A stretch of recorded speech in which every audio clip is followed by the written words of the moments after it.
Bonjour à tous et bienvenue donc à la présentation Online Evaluation of Deep Neural Networks for Profile Site Analysis, qui va résumer l'ensemble des travaux effectués en collaboration avec Gabriel Zaïd, Lilian Bossuet, Amaury Abrard, Brice Colombier et Vincent Grosso, et donc moi-même, Damien Robissou, qui vais faire cette présentation. Donc cette présentation fait partie donc de la journée organisée par le GDR SOC 2 Sécurité informatique, donc journée dédiée sur le machine learning et les attaques side channel. Donc commençons par une petite introduction sur la façon dont on utilise les réseaux de neurones convolutionnels pour faire des attaques profilées. Donc on part de ce qu'on appelle un composant ouvert qu'on va utiliser, pour lequel on a accès à tous les calculs et toutes les valeurs effectuées donc lors de chiffrement sur ce dispositif. Donc on mesure les consommations de courant pour des clés aléatoires, ce qui va nous former notre ensemble d'entraînement. Ensuite, on va fournir cet ensemble d'entraînement à notre réseau de neurones, qui va à son tour du coup apprendre via la forward et la backward propagation. Et une fois que le réseau aura été entraîné, on va pouvoir l'utiliser lors des attaques, donc attaques ciblant des composants fermés, pour lequel donc, on ne connaît pas les valeurs manipulées, et donc on ne connaît pas la clé, mais cette fois cette clé est fixe. Donc on mesure encore une fois tout un ensemble de consommation de courant qu'on va fournir au réseau, et ce réseau, donc, il servira donc à nous prédire une valeur intermédiaire manipulée par le composant, et à partir de cette valeur, on pourra en extraire la clé. Donc ces attaques, il a été démontré qu'elles fonctionnaient relativement bien, mais il reste tout un ensemble de questions, notamment comment comparer les performances entre deux réseaux de neurones, donc utilisés pour faire des attaques profilées. Euh, Question aussi importante, de combien d'entraînement le réseau a besoin?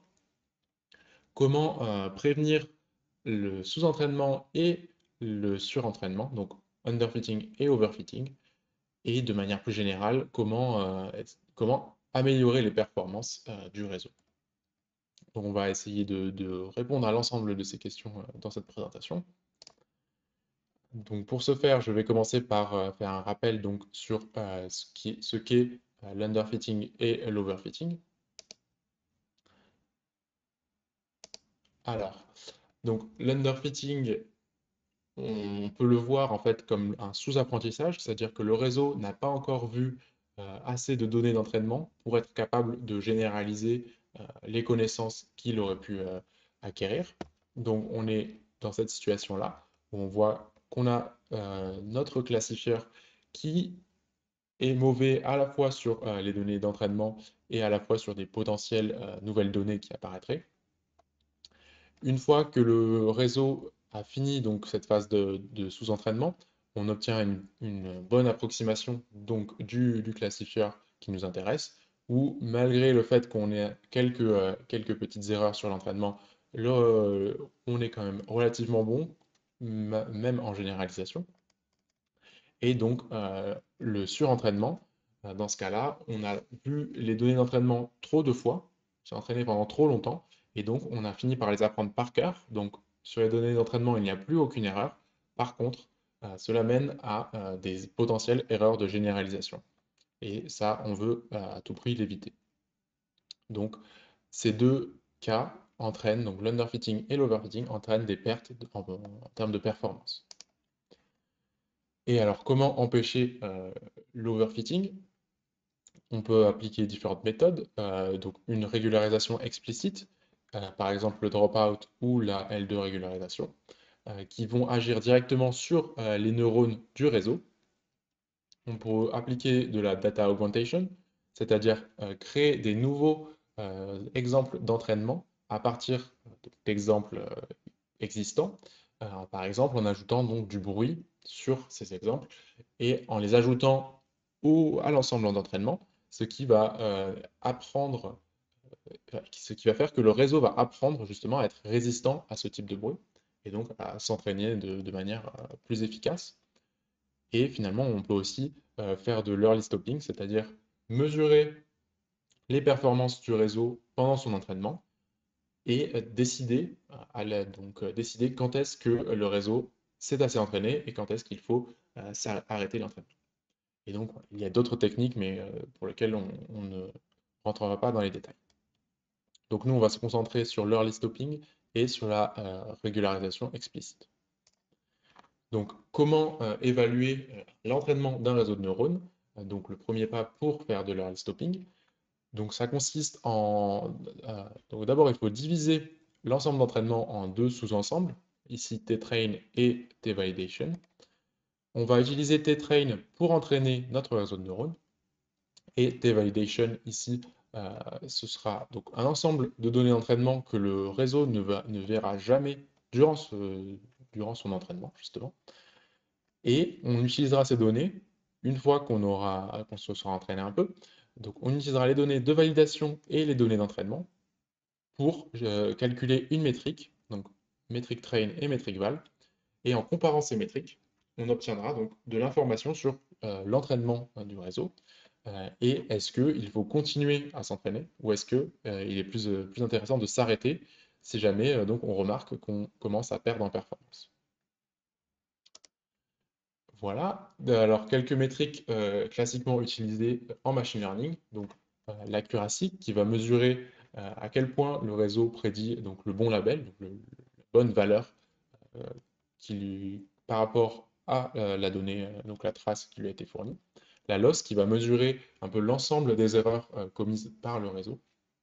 Et donc la precision et le recall, mais qui sont plus des métriques utilisées en détection d'erreurs. Donc on n'en parlera pas plus en détail ici. Alors, il y a eu un- au début donc, de l'utilisation un petit peu des réseaux de neurones, l'accuracy et la loss étaient beaucoup utilisés donc, pour mesurer les performances, mais on s'est vite rendu compte qu'il y avait quelques soucis. Euh, Plus précisément, donc ces métriques ne traduisaient pas bien les performances du réseau en termes d'attaque side-channel. Donc ici, on a l'évaluation de l'accuracy au cours de l'entraînement, que ce soit pour les T-train en rouge ou T-validation en bleu. On voit qu'en rouge, on atteint une accuracy qui est proche de 100% sur les données d'entraînement, alors que l'accuracy en validation reste très très faible, à peine deux fois au-dessus d'une prédiction d'une valeur aléatoire. Et quand on compare ça, par contre, au résultat donc d'un calcul de rang après 5000 traces, donc un calcul de rang moyen de la bonne clé après 5000 traces, au cours de l'entraînement, on se rend compte que assez rapidement, on obtient un rang de 1, que ce soit euh, sur les données d'entraînement ou sur les données de validation. Et donc, malgré le fait qu'on ait des performances relativement similaires en termes de rang moyen de la bonne clé après 5000 traces, on observe un écart énorme donc, sur l'accuracy, ce qui nous indique que malgré le fait que l'accuracy est intéressante à observer, une accuracy faible en validation ne se traduit pas nécessairement par un réseau non performant en termes d'attaque profil. Donc, on peut regarder même un peu plus loin que le rang moyen. Donc ici, on affiche en orange le rang moyen de la bonne clé pour des données de validation, et en bleu, le rang moyen de la bonne clé pour les données d'entraînement. Et en rouge ici et en vert, on a donc le SR90 qui correspond donc au nombre minimum de traces nécessaires pour atteindre un success rate de 90%. C'est-à-dire que si jamais on fait 100 attaques, on aura 90% de ces attaques qui seront réussites, c'est-à-dire que le rang sera égal à 1 à la fin de l'attaque. Donc, quand on regarde les valeurs de success rate, là, par contre, on se rend compte qu'on a quand même une grosse différence entre un SR90 sur l'entraînement, qui se fait en quelques traces, et un SR90 en validation, qui, lui, prend beaucoup plus de temps. Donc, ici, environ un peu plus de 900 traces. Et donc, Ça, c'était pour un entraînement donc après 75 époques. Donc, ce qu'on va faire, c'est que donc nous, on a proposé une métrique, delta ord train val, qui va se charger d'évaluer les performances d'un réseau de neurones en termes donc d'attaque side channel. Alors, le but est donc d'empêcher l'underfitting et l'overfitting, et aussi d'être capable de mesurer si un réseau a la capacité d'être amélioré. Donc pour ça, on retrouve T-train et T-val, donc données d'entraînement et données que le réseau n'a jamais vues pendant son entraînement, et on obtient, on définit N-train et N-val comme étant les nombres minimaux de traces, les nombres minimales de traces donc nécessaires pour atteindre un success rate d'ordre ORD de 90%, sachant que l'ordre du success rate, c'est juste la position, donc le rang à partir duquel on considère une attaque réussite. Donc un success rate d'ordre de 3, c'est juste qu'à partir du moment où la clé est à un rang inférieur ou égal à 3, l'attaque est considérée comme réussite. Et donc, la métrique est définie delta or train val comme étant la valeur absolue de la différence entre performance, donc n-val en validation, et performance sur l'entraînement. Donc maintenant, on va voir comment faire de l'early stopping à partir de cette métrique. Donc ici, on calcule avec un success rate d'ordre 1. On retrouve donc notre graphique précédent, comme précédemment, donc la division en deux ensembles. Et cette fois-ci, lors de la sauvegarde du réseau, on va évaluer donc n-train 1 et n-val 1 pour finalement les comparer et obtenir delta 1 train val. Et si on remarque que pour plusieurs époques consécutives, delta 1 train val augmente, c'est-à-dire que la différence entre performance en validation et performance à l'entraînement sur les données d'entraînement augmente, alors on rentre dans la phase d'overfitting et il vaut mieux arrêter l'entraînement.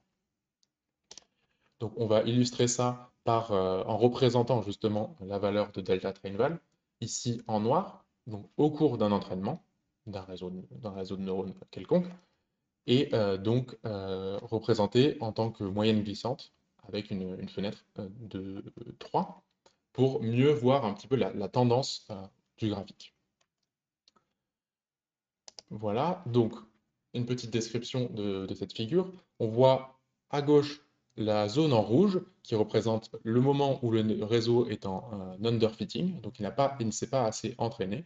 Donc à ce moment-là, les performances sont encore en cours d'amélioration et le réseau a besoin de s'entraîner plus.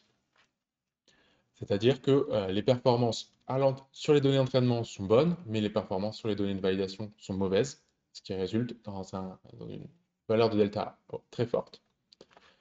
En vert, au milieu, on obtient des bonnes performances à la fois à l'entraînement et en validation, ou en tout cas des performances qui sont le plus proches lors de tout l'entraînement, ce qui nous donne un bon compromis.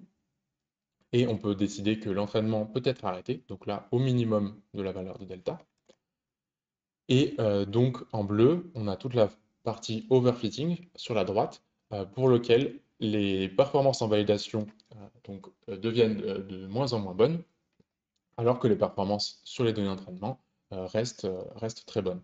Et donc on perd en généralisation, ce qui veut dire perte de performance en termes d'attaque side channel.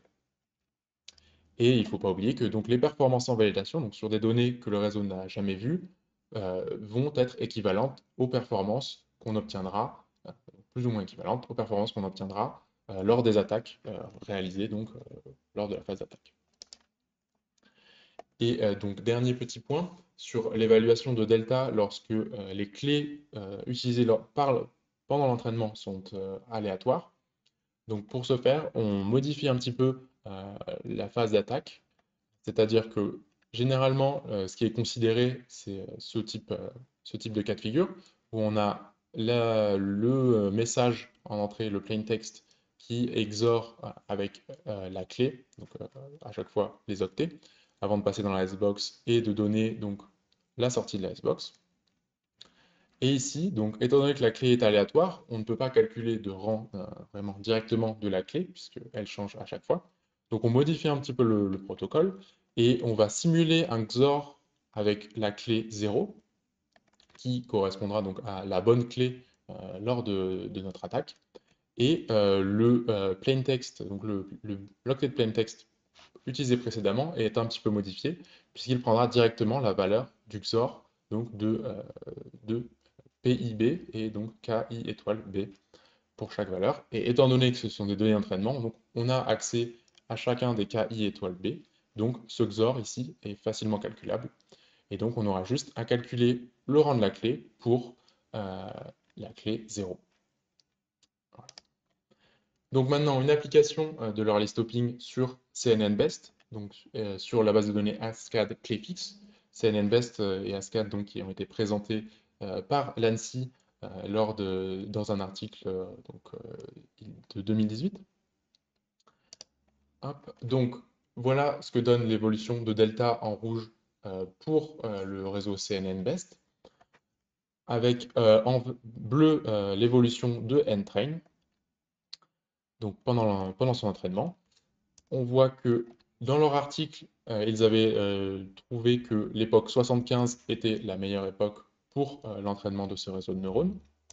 Et donc, l'époque 75 qu'on a déjà vu précédemment donnait ce graphique. Donc ici, avec le SR90, entraînement et validation, qui nous mène à un delta d'environ 900 traces, ce qui reste très élevé. Et on voit que si jamais on choisit ici la valeur minimale de delta, on obtient cette fois-ci donc C2 SR90, où le SR90 sur entraînement donc, se fait en plus de traces, on a besoin de plus de traces pour l'atteindre, et le SR90 en validation se fait en moins de traces. On a réussi donc à réduire la valeur de delta de plus de 900 traces, de environ 900 traces à ici environ 600 traces, tout en réduisant significativement donc, le SR90 en validation, qui ici n'est plus qu'à un peu plus de 600 traces. Ce qui nous a mené donc à une réduction du nombre d'époques de 33% et une réduction donc de la valeur de nval d'environ 30%, ce qui se traduira par la suite lors des attaques par aussi une même réduction des performances, enfin du coup une augmentation des performances. Voilà. On voit aussi que, alors une dernière chose, que sur ce graphique, on a quand même une valeur de delta qui est relativement élevée, donc à ici environ 1000 traces. Ce qui veut dire que on a toujours, il y a encore possibilité donc d'essayer de faire diminuer directement la valeur de delta en appliquant de la régularisation. Et c'est ce qui a été fait, mais cette fois-ci donc sur ASCAD clé aléatoire, donc qui est une autre base de données où cette fois-ci on a plus de traces pour l'entraînement et pour après les évaluations des attaques, et des traces qui sont légèrement différentes. Donc voilà les performances de CNNBest lors de son entraînement pour différents niveaux de désynchronisation. Alors ici on voit que pour une désynchronisation de 50 et pour une désynchronisation de 100, le réseau n'a pas toujours été capable de réussir ses attaques en moins de 5000 traces sur la validation. Et du coup, lorsqu'il n'est pas capable de réussir une attaque en moins de 5000 traces, la valeur de delta, donc on considère que l'attaque n'est pas réussite, donc la valeur de delta n'est pas calculée et n'est pas affichée. Donc ici, on a un delta principalement juste pour une désynchronisation de 0, mais qui reste relativement élevé. Donc on a appliqué de la batch normalization à ce réseau, qui sert principalement donc à normaliser les représentations des données à travers les différentes couches, qui va permettre au réseau donc de se concentrer plus sur les différences relatives plutôt que sur les valeurs numériques des traces en entrée. Et l'impact que ça a eu sur les performances. Donc ici, on voit l'évolution de delta pour le nouveau réseau, c'est CNNBN, où la valeur de delta pour une désynchronisation de 0 est meilleure qu'avant. Donc on a des meilleures performances en validation. Et on voit aussi qu'on a beaucoup moins ce phénomène d'overfitting, c'est-à-dire que la valeur de delta a moins tendance à augmenter très fortement lorsqu'on avance dans l'entraînement.